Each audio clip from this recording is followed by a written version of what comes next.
What's going on, y'all? Welcome back to the channel.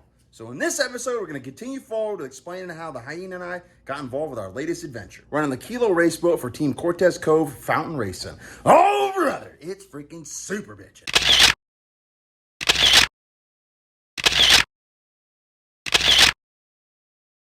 So if y'all didn't already, you guys need to check out the video that came out just before this one. I go through and start explaining kind of how everything started coming together and how we started getting involved with this.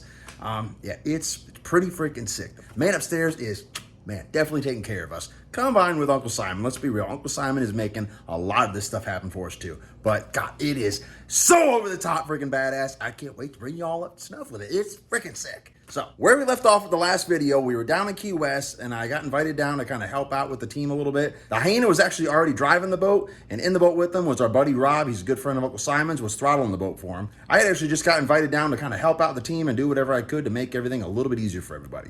So they just finished up that race. And I don't want to get into too much of the details because I honestly don't know them. I was like just barely skimming the surface of being involved with the race team at this point. But during the Key West World Races, apparently they had a little bit of engine trouble for multiple different reasons. And they ended up blowing one of the engines in the boat. And they were actually able to borrow an engine from another individual so they could finish up the races. So now that the races were over, it's time to bring the boat back to Sarasota, here where the Raceboat warehouse is, over at Shore Thing Storage. And then it was time to get to freaking wrenching. Now, when Mr. Rob hopped in the boat and was doing the throttling, he actually brought his entire team. He does a lot of powerboat racing back in his home country over in England. So he brought like a whole team of like mechanics and people to help him do his racing back over in England. So when the racing was over, they all obviously had to return to England. So all the work that had to be done to Kilo to get it ready for the next race kind of got left to the Hyena. And that was pretty much it, just the Hyena. So I started seeing some unforeseens. I mean, that's kind of a lot of work for basically one guy to be doing. So I kind of saw an opportunity there where I could learn quite a bit more about the powerboat racing world, and I could become a little bit more of a valuable asset to the team.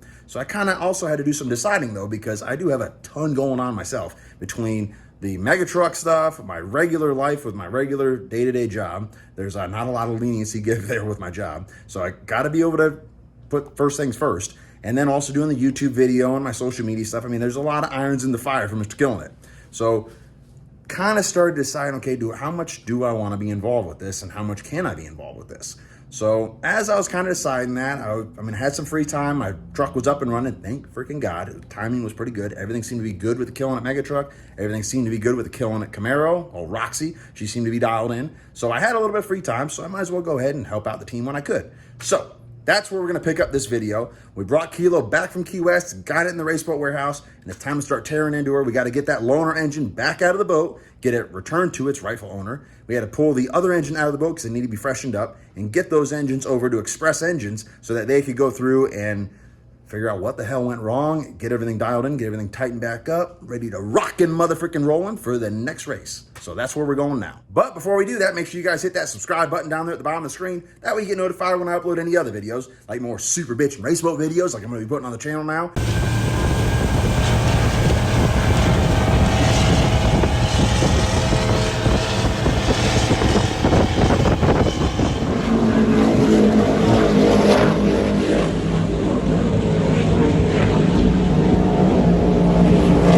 Some more super bitch and mega truck videos. Mega truck tech talk videos. I've got another boost sensor that's connected right down there, and that actually is in the pipe that's between the two turbochargers, so I can see between the two chargers. Bikini contest videos. Please, American Force Ashland. All kinds of super bitches stuff always hitting the channel, so make sure you guys hit that subscribe button so you can be part of the action yourselves. And while you're at it, slam that freaking like button at the bottom of the screen too. That way I know you guys are liking the content I'm putting out. Gives me a little motivation to keep on recording and editing this stuff for y'all too. So, well, without further ado, let's go ahead and get on over to the Raceboat warehouse, because that's where we're picking up this next part of the video.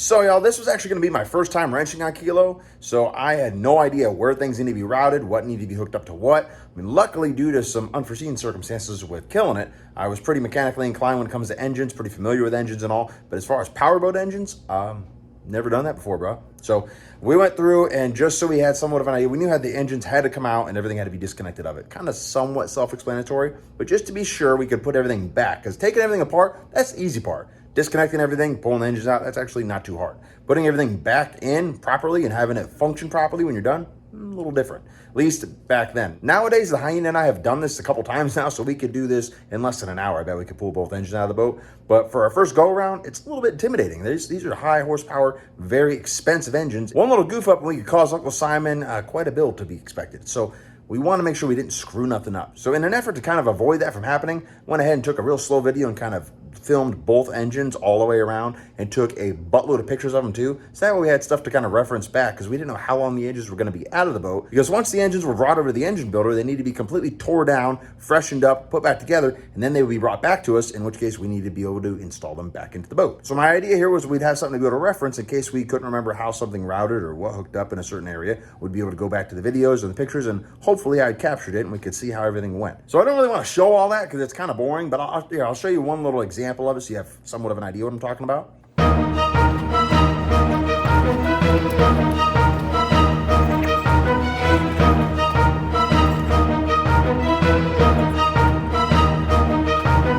Yeah, pretty simple, not a whole lot to it. But then it was time to start disconnecting everything so we can get the engines out of the boat.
We are making progress. We got all of the starboard side of both engines disconnected. Got the port side of that one disconnected, and already got the short drive shaft off of the starboard engine. Getting ready to take the carbon fiber drive shaft off of the port engine. We're just probably ready to pull some motors. Oh, brother, things are so sick, aren't they? So a couple more bolts to pull here. That guy's already loose. That side of the engine's all disconnected. Kirk said he did. Yeah, this is just kind of draped over. Most of this is disconnected too, so we are just about ready. Just a wee bit more.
Just like that, the engines are out. Look at how much room there is for activities in this thing. It's pretty sick. Ta-da!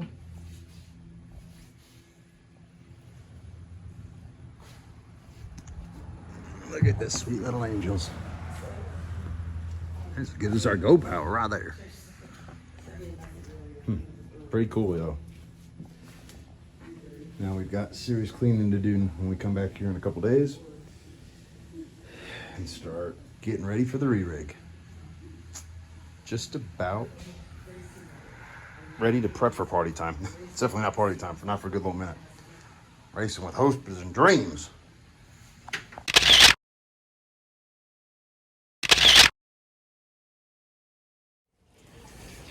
All right, y'all, it has been a couple days, but I pulled her on outside, and we've been working the past like a couple hours actually getting all the oil out of the engine compartment because it looked really rowdy when we got those engines out, if y'all remember. But look at her now. Oh, baby. Still a little bit dirty. I think we're gonna have to do it like a couple times, but it's looking way better. Then we got plugs now on all of our lines. So we got super efficient plug kit. So see, we got plugs on there, plugs on there, plugs on all those lines, and the ones over there, and the ones right here. So that way we're not contaminating nothing while we're cleaning. But now it's just a matter of getting all this little debris out, and there's oil. You can't really see it, but I can for sure feel it whenever I'm walking. It's slippery than shit. So keep on cleaning. Get this engine bay looking freaking tight. Party time. She is all nice and clean-ish for the first go around. Yeah. Bam. Looking pretty freaking dialed in. Back into the barn we go. A little that way. Just swing it a little that way. Perfect. Okay.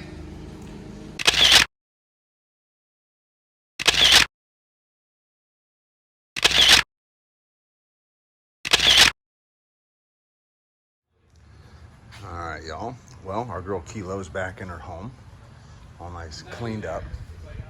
But check out back here. So Uncle Simon was just telling me this 38 Fountain he's got back here is the fastest fishing boat in the world. Runs 97 miles per hour. It's fully rigged for fishing with radar, freaking outriggers, you name it, it is on that motherfucking boat. Pretty nasty.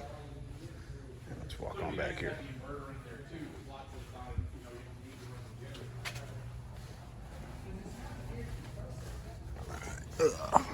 So, yeah, she's got some power. And then over here next to us, this is actually the boat that we took out for New Year's this past year. There's another one of Uncle Simon's toys. This is a 42 Fountain. And this boat was actually the last boat that Reggie Fountain built for himself. It set the record at 138 miles an hour with twin 1300s in it. 1300 Sterlings. It's pretty freaking sick. What a beautiful boat.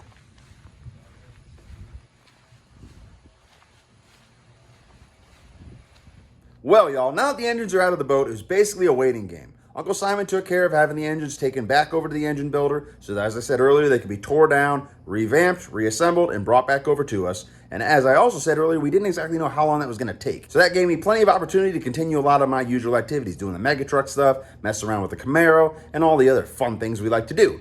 But during that time, I also had the opportunity to do quite a bit of soul searching as well. I had some real thinking to do. As y'all are well aware, I typically have got a lot of different irons in the fire at any given time. So I had to do some deciding, okay, how badly do I want to be involved with this? How much do I want it? Because it seemed like if I wanted to be part of the team, there was plenty of opportunity to do lots and lots of work.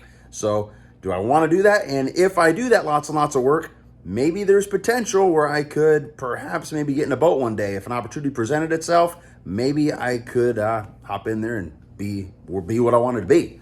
But it's a matter of, okay, I've got all these other things going on. Do I want to put all that stuff on hold in order for this to potentially maybe happen? There's no guarantee. It was kind of, it took some serious thinking. Well, you know what? I take that back. It took some thinking up front, but then I kind of had like an aha moment. It's like, dude, come on. You've been into powerboat racing your whole life. Your dad freaking did a race. You thought it was the coolest thing in the world. Your Uncle Billy kicks serious ass doing powerboat racing. Every single year you go to all the races that are around your local area. Why in the hell would you not want to do this? Again, it was a little dicey because, like I said, I got a lot of stuff going on. I got to kind of basically put all of that on hold if I want to do this, because I've definitely come to learn that when you're powerboat racing, you're either all in or you're not. It's one of the two. There's no half in, half out type deal. You're either all in, doing whatever's necessary to get the boat ready to rock for the next race, continuing with your testing. I mean, it's a full-time gig. So you're either in it or you're not. Well, I decided, you want to live full throttle, bro? You want to be a powerboat racer or don't you? Let's freaking do this. Let's roll the dice. Let's go for it. Like I said, there's no guarantee that I'd be in a boat, but maybe if I work hard enough, if I learn enough, become a big enough asset to the team, maybe I can earn myself a permanent spot in a boat. So let's freaking do this. Now, as I was doing this thinking and this deciding, Uncle Simon decided to make another move. He's a froggy one, that guy, I tell you what. He actually picked himself up the second Kilo boat that Reggie Fountain had put together to reset the Kilo water speed record. So he's got both Kilo boats. Dude, Uncle Simon, you are out of control and a total badass, bro. Oh, God, it's so sick. So check this motherfucker out.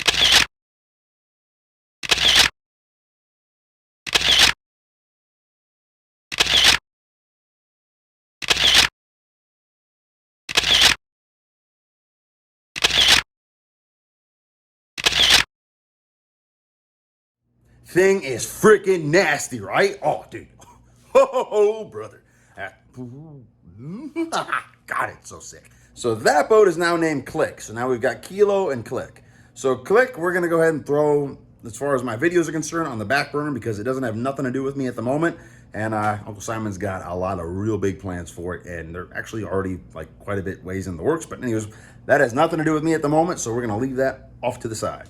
Now back over to Kilo. As we're waiting for the engines to return from the engine builder from getting freshened up, they decided to take Kilo on over to Mr. John over at Cortez Cove. So Mr. John is business partner with Uncle Simon, and he's part owner of the race team as well, and provides a lot of awesome stuff for us. He really makes a ton happen for Team Cortez Cove Fountain Racing. Mr. John is actually the same John behind all of my hashtag Team Thanks John. If you look at any of my posts regarding the race boat, it's always hashtag Simon's Race Team, hashtag Team Thanks Simon, and hashtag Team Thanks John. John makes all kinds of super bitchin' stuff happen to us, and it would be really hard for us to have a race team without him involved in it. But anyways, he decided we're going to bring the boat on over to the marina, and they're going to blueprint the bottom of the boat, which basically means they go through and completely fine-tune the bottom of the boat. Any kind of issues that are with the bottom of the boat, they correct all that, they re-gel coat it, and they make it chef's motherfucking kiss by the time it's done.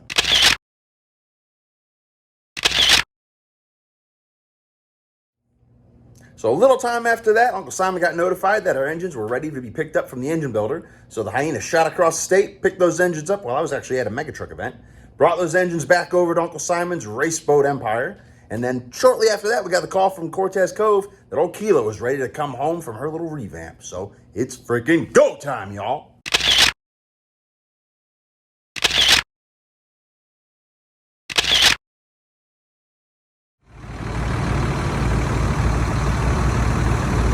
Rain in the rain.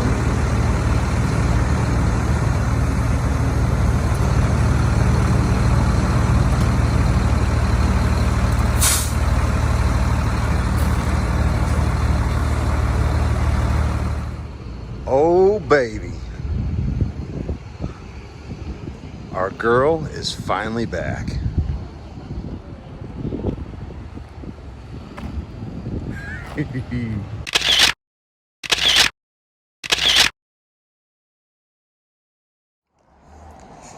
All right, y'all, so we are back to cleaning the engine bay back out because it got a little gross during some of the repair work that was taking place.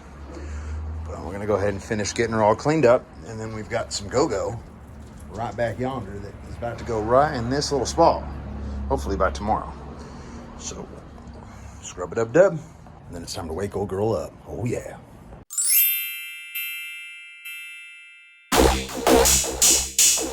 Well, in the interest of trying to keep these videos reasonably shorter for y'all, we're going to go ahead and kill this video off right here.